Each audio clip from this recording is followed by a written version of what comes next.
Uganda yafefena omulembe gwaffe gw'abavubuka kuba road mayor nsaze okuba nti nyemerera ne Jose Chameleone ani abyogera ye Bobi Wine mu secret meeting yes tukwaniriza natera ku mukutu gwaffe omugazi ogumanyikiddwa nga Uganda mu Kamuli amanya ne Dobos Pampita Ntambi Chimso Rich Boy Maxudi junayo kuba nti subscribing gwe ya subscribing enda ate gwatana kuba nti subscribing kasero kuba nti chali wange yes subscribe rutambula fenna webale kuba nti wekuma muganda wangu kwekuma si changu webale kwekuba nti wekuma ngo oli mulamu kuba nti yes obulamu bufako nkugamba muganda wangu ino kuba nti ofa kubulamu speed control eto unywa novuga atofune nkudi empya noloza mugenda kujingira buyingizi mwana atwala muko mpola mpola speed control nkudi eyinzo kuba nti ekutobeza anokaba obulamu bobo nasono lwecho ino kuba nti wefako ino kuba nti yes wekuma mpola mpola nakulwalero kuletede president to be 2021 bamuyita Bad Bobi Wine kogata ne road mayor 2021 Lodi Mayanja 2021 now bantu banji bava ne batandika okubanga nga bagamba nti Jose Chameleone oba Bobi Wine nabwe kityo yasulira muganda wamanyikiddwa nga Jose Chameleone mutamwesigirako ddala era nga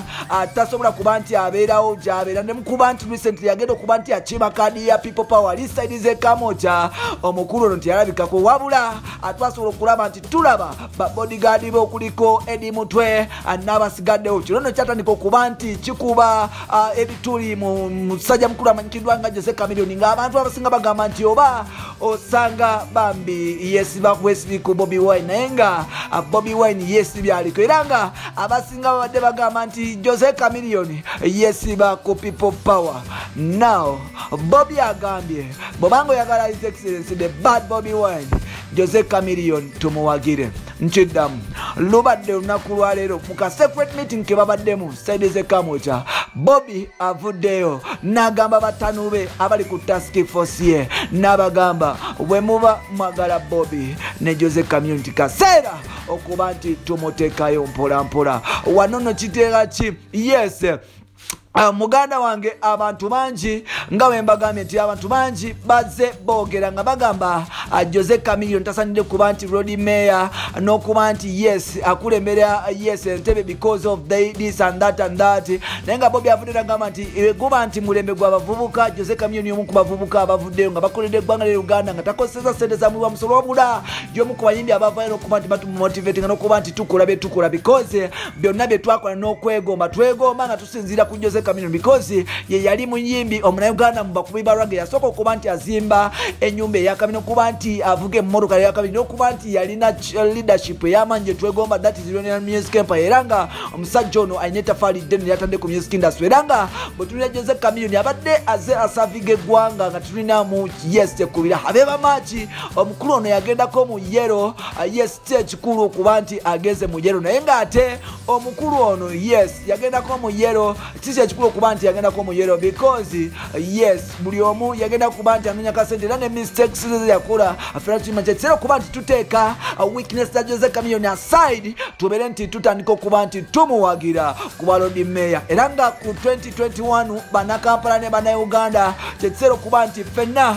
tuddukira ku Jose Chameleone naye bwe tuba nti tulonda ebyono bigambo Bobi Wine agamba bakyalibe ne bakapo be ngagamba nti Jose Chameleone no matter the weakness zalina nebisigaddewo kasero okuba nti yes bannakampala ne bannayuganda bamusupportinga tujikire nti Jose Chameleone ku ntebe y'obwa road mayor ali mu lwokaano ne road mayor aliko sawa zino bamuyita Salongo Elias Lukwago ali n'experience mu byobufuzi aluddewo tujukire nti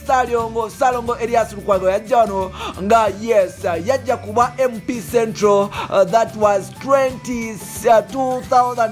yes 6 up to 2011 mpola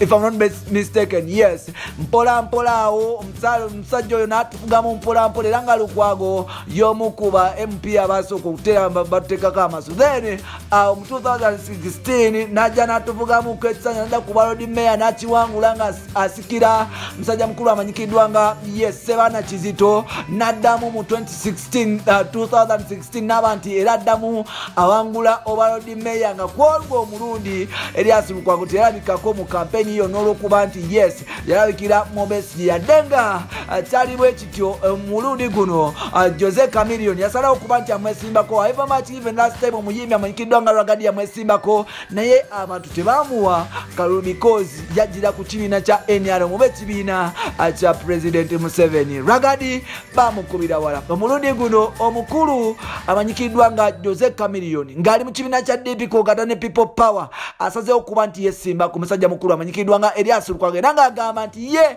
akoye bannakampala okuba nti babonaabona n'okuba nti babaliisa akakanja ng'omukulu abatwala mu kwekalakaasa buli kaseera akaaba nga bibatakula naye ng'ate talina solution gy'ataddewo. Chameleon agamba nti Lukwago yasibye abaana bangi abali mu makomera ng'abatwala mu kwekalakaasa up to now tebavanga lukekiseera okuba nti ye nga meya ajja with solutions done okuba nti buli kaseera wabeerawo complaints. Ekibuzo kiri nti 2021 ku Erias Lukwago n'omulodi amanyikiddwa nga Dr. Jose Chameleon ani gogenda okuwa akalulu ntiddamu. Bobi Wine agambye nti yes Jose Chameleon afitinga okubira Lodi Meya nkubuddamu okubuuza ekibuuzo 2021 ku Erias Lukwago ne Dr. Jose Chameleon ani gogenda okuba nti owa Lodi Meya olwaddemu okuba nti oleka opinion yo wansi awo muganda wange tutambula ffenna ate olwaddemu okuba nti osubscribing nkugambye olwaddemu okuba nti owa opinion yo wansi awo mu comment section ne tugisoma ku Chameleon ne Lukwago ani gosuubira okuba nti alya obukulembeze oba entebe ya Lodi Meya era ku babiri ani gwolonda ogenda na Jose Chameleon ogenda yes ne Erias Lukwago naye ng'omukulu Bobby agambye nti kekaseera okuba nti tuwagira Jose Chameleon bino n'ebirala byebonera mu episodes zaffe ezirako sikadde ntambi Jimmy, so you can subscribe and tugenda ffenna mpola you can even share notambuza audio noba video eno abantu ne bagiraba mpola ne bafuna information gwe babadde temamanyi. You can follow me on Facebook nkosa Jimso 16 ate nga ku Twitter yes